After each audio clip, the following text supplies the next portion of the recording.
All right, guys, it's Brunson. Welcome back to the Brunson podcast. So excited to share another episode with you. Okay, so it's been a little bit actually. I haven't recorded a podcast in a little while, and I wanted to share some thoughts from. I should say. I keep a lot of notes. I'm a journaler, as I've mentioned before, which actually has given me a lot of leverage on my life because whenever things are confusing or things don't make sense, often I just have to go back and read my journal, and all the answers are right there.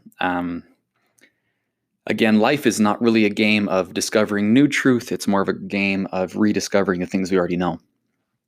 And so, very often, the answers that we've been seeking for maybe the last year, we discovered 5 years ago, and we're just relearning it. It's weird how we forget it. I think a big one for me is letting go of ego. It's a lesson that I learn it, and then piece by piece, I reintroduce this ego and this pride back into my life. And then one day I'm like, oh man, nothing makes sense. Like, why is my life so confusing, and why are things so out of control? And I'm trying to figure things out. And then all of a sudden I find out, I rediscover it. I'm like, oh, it's because I'm being arrogant and prideful and self-absorbed and egotistic. And and in small ways or large ways, it's straight poison. I'm like, oh, and I take it out of my life. And all of a sudden life is amazing again. I'm like, oh man, it's amazing. I keep on forgetting that. And there's really not that many things. There's probably 5 things out there that solve almost every problem. I once heard that most of our problems out there are not real, right? A lot of things that we waste most of our time thinking about, all things that we stress about, are actually not real. I think the number one job that we give our brain that's completely unfair is that we tell it that we want everyone to like us. We want everyone to agree with us. We want to be popular among all crowds. So we spend day and night, every single day, stewing and stressing over what others are thinking about us and how others perceive us and how how we feel about ourselves when we're around others, only to find out that at the end of the day, we get to decide that. We get to choose to be happy or not be happy, and it shouldn't be contingent on someone else. So all this going all the way back around, and all these different thoughts that have kind of come into my mind, the big thing that I've been learning about lately, and a lesson that I relearned, and that's been very meaningful for me, is becoming a master of chaos.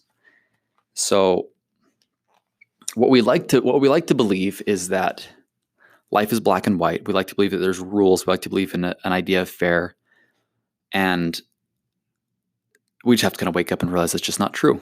Life is not fair. Life does not. It's not smooth sailing.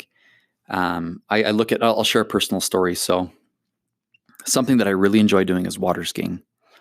And honestly, I'm not the best out there. I'm decent. I can ski the course all right, I guess. I'm not amazing. But I'm good enough that I feel like I'm better than a lot of people that are like the newbies, because it takes quite a few years to get even decently good at water skiing. And I remember one time, actually, let me go back. So in my family, because I just got lucky, my dad has a nice ski boat. My brother has nice skis. I borrow other people's equipment, right? And I get the best because I've got people that are around me that are more into it than I am. So as a result, I get to ski behind an amazing boat, use an amazing ski, all the right stuff. So in other words, conditions are always really pretty good. And so I learned how to ski on perfect conditions. That's really how I learned to ski, was out on the best boat out there with the best ski out there. And I remember one time I was with a group of friends and we were out on a lake, on a houseboat, just having a good time. And I was like, hey, do you guys have a ski? And they're like, actually, we do, yeah. And I was like, and they're like, you ski? I'm like, yeah, I actually do quite a bit. And they're like, oh, none of us ski. It'd be so cool to watch you ski. Someone actually knows how to ski. I'm like, yeah, sure, it'd be a lot of fun. And so I get behind a boat that was designed for wakeboarding. So it throws up this enormous wake. And then I'm using a ski that's way too tall for me. And I've never used it before, and it's really not great quality, and it's super heavy, and it's kind of clunky. And I try to ski, and I just crash and burn so hard. I think I fell after my second cut, and just tomahawked, if you're, head to feet, whipping through the water. It was pretty embarrassing. I tried again, could not even get a good cut in, and they were like, "Hey, good job!" I was like, "No, that's." And what are you supposed to say? Oh no, you should see me on my boat. I'm a lot better, And it was kind of embarrassing. And I realized that in a way I'd kind of cursed myself by learning in perfect conditions. And I think we do that all the time with our lives, right? We try to prevent anything that causes us discomfort or anything that's not perfect conditions. So whenever we want to go for a run, we want to make sure we go for a run when it's perfect weather, right? As we're training for the big race. I've done that. I made that mistake before. And then on another race, I realized, no, that's the opposite. I'm going to try to train in the worst conditions. I'm going to try to deal with problems when everything goes wrong. Because the only thing that's really predictable, now listen to this, the only thing that is really predictable about life is that nothing's going to go according to your plan perfectly, ever. Things are always changing. Life is chaotic. We're dealing with billions of people's minds, all influencing the world in their own small ways, and we're creating this beautiful symphony of different thoughts and actions, but it's so unpredictable. If you want, look at unpredictable, and right now we're, as we're struggling with this coronavirus problem, it's a classic example of how one small drop or one small perception or even an idea is so incredibly powerful and how it affects us. And we look at something as simple as a virus that can totally transform our economy. And if it transforms our economy, there's major ripple effects. We live in a really volatile world that's full of chaos, that's full of things that are unpredictable.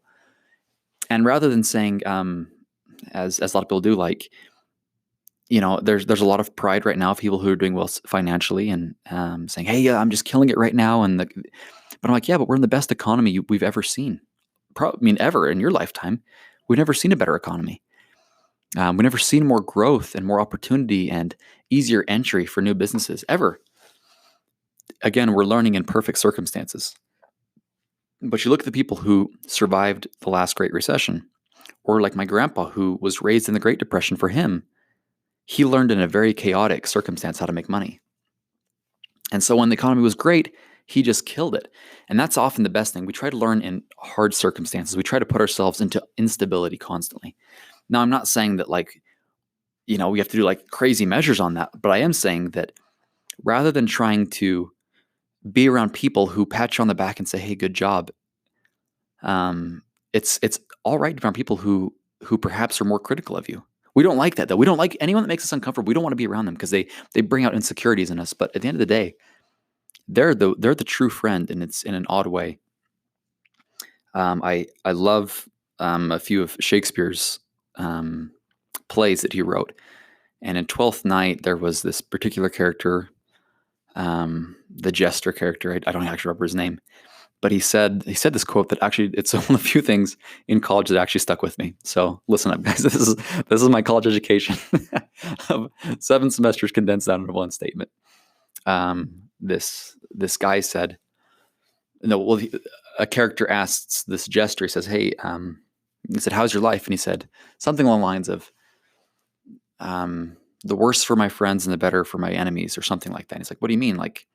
Shouldn't it be the better for your friends? Because your friendships, isn't your life better? And he's like, no, because he said, my friends will know that I'm making an ass of myself, but they'll smile at me essentially and say, hey, you're okay. And they won't allow me to see my own faults. He's like, but my enemies will tell me to my face that I'm an ass and that I'm doing these things. And he's like, and it was a really profound idea. He's like, yeah, that's why I'm better for my enemies and worse for my friends.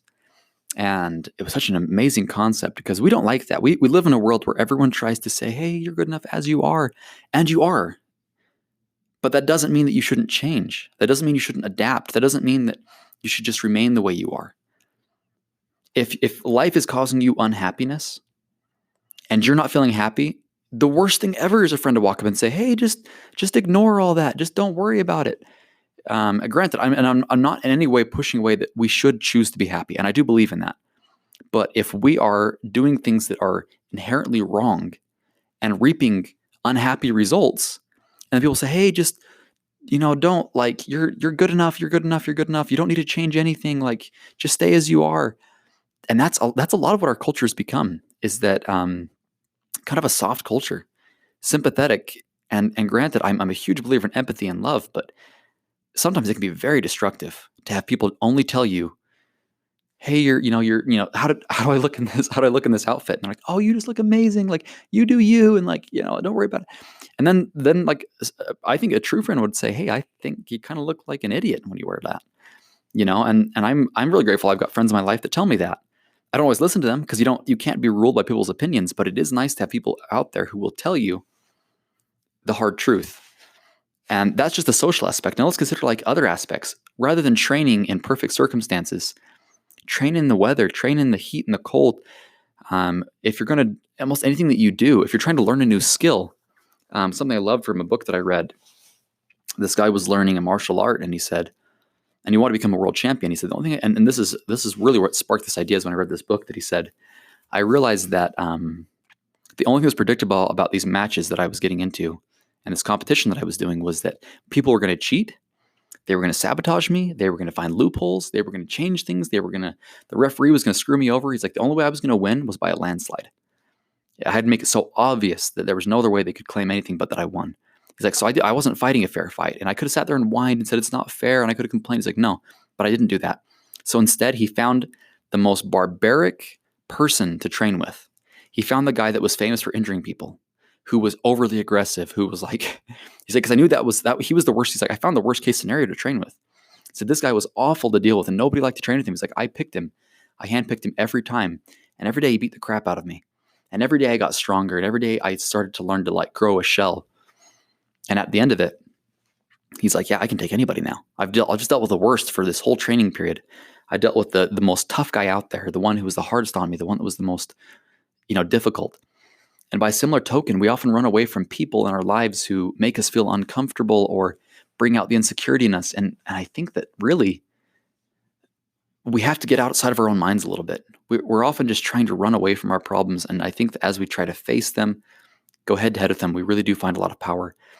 Overarching is this concept that become a master of chaos, not perfection. Don't become the best in a perfect scenario. Become the best in the worst scenarios, because that's the more predictable option, honestly. So with that in mind, wish you all the best of luck, and we'll see you on the next episode.